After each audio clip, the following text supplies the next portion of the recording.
Di sini saya sudah bersama dengan kakak tingkat kami, mahasiswa UNES angkatan tahun berapa ini, Mas? Angkatan tahun 2023. Oke, dari Kating angkatan 2023. Boleh dong kita kenalan dikit sebelum kita lanjut? Boleh. Jadi teman-teman semuanya, kenalin aku Jeki, aku dari angkatan 23 dari Teknik Sipil sendiri. Oke, jadi Mas Zaki ini adalah mahasiswa UNES tahun 2023 dari Teknik Sipil, yang mana itu udah tahu lah mengenai material-material atau udah paham mengenai wawasan konservasi yang sudah diajarkan di UNES. Mari kita untuk menuju ke pembahasan dari wawancara saat ini. Nah, di sini saya ingin bertanya nih Mas, sampah plastik di Indonesia itu kan sudah menjadi permasalahan yang nggak kunjung kelar nih. Nah, bagaimana sih cara terbaik untuk, mungkin bukan cara terbaik ya, bagaimana cara yang bisa dilakukan oleh masyarakat atau terutama mahasiswa-mahasiswa seperti kami supaya bisa ikut serta untuk membantu pemerintah melestarikan alam dan menjaga lingkungan. Apakah Mas punya alternatif solusi gitu? Oke, jadi sendiri saya tuh bergerak di bidang teknik sipil ya. Khususnya itu adalah beberapa inovasi yang bisa saya gunakan. Salah satu contohnya itu adalah paving.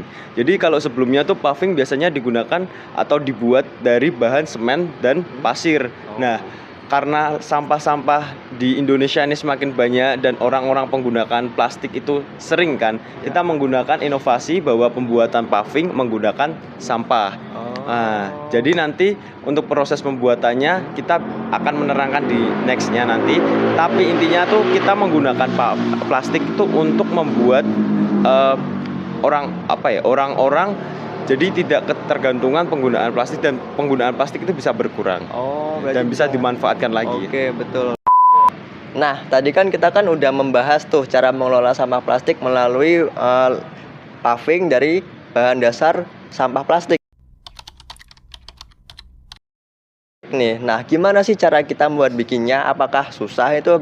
Apakah mahasiswa seperti kita bisa bikin? Coba deh, boleh jelasin dikit. Nah, tadi kan udah saya singgung sedikit lah mengenai penggunaan plastik menjadi paving. Nah, pembuatannya tuh sebenarnya gampang. Jadi teman-teman mengumpulkan plastik-plastik atau dari bekas jajanan atau apa, nanti teman-teman bersihkan. Setelah teman-teman bersihkan, teman-teman bisa bakar. Nah, bakar nanti tuh ada keluar seperti cairan-cairan lengket lah. Nah, setelah cairan lengketnya itu jadi, teman-teman bisa masukkan di mesin, namanya mesin CNC. Dan nanti mesin CNC itu untuk membuat model pavingnya. Pavingnya tuh mau di model kayak gimana, mau di kotak, persegi atau bebas sesuai dengan keinginan teman-teman. Nah, setelah itu untuk membuat pavingnya jadi, teman-teman bisa menunggu sampai pavingnya mengering. Jadi proses pembuatannya lebih gampang lah.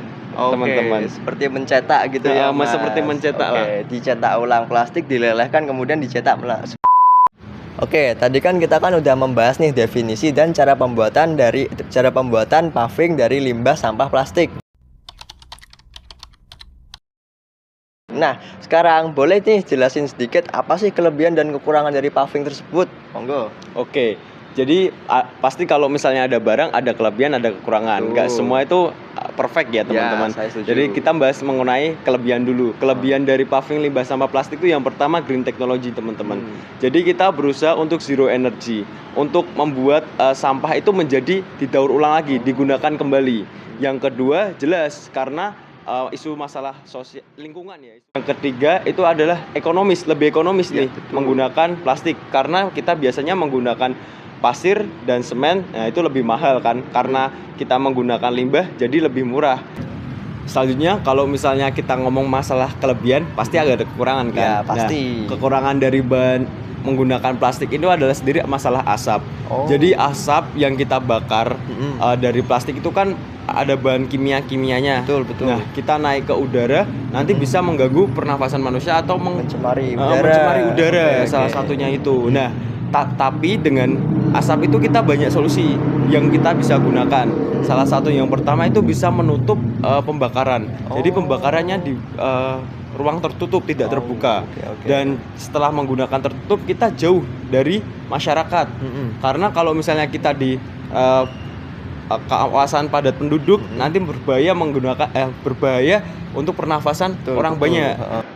Nah, setelah kita menggunakan alat yang tertutup, terus kita jauh dari penduduk, kita bisa menggunakan alat pyrolysis dan extruder machine. Oke. Itu adalah salah satu metode yang kita gunakan untuk mengurangi asapnya itu. Jadi teman-teman memang ada kelebihan dan kekurangan dari suatu produk ya Betul, teman-teman. betul. Dan dari kekurangan sendiri kita bisa mengevaluasi produknya ini oke atau tidak Oke, untuk kita oke, gunakan. bagus. Gitu. Oke. Nah, tadi kan kita kan udah berbicara nih mengenai alternatif solusi bagaimana sih cara menjaga lingkungan.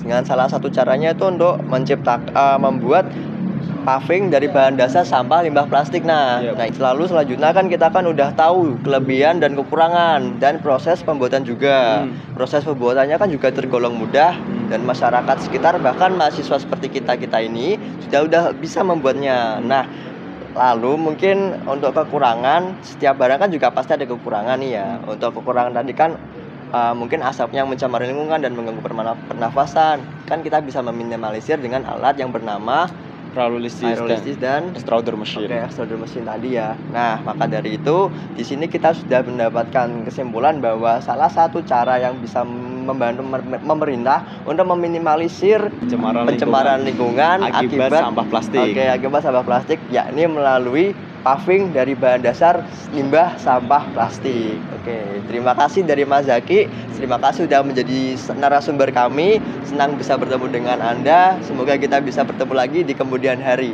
Siap. Ya, terima kasih. Terima kasih.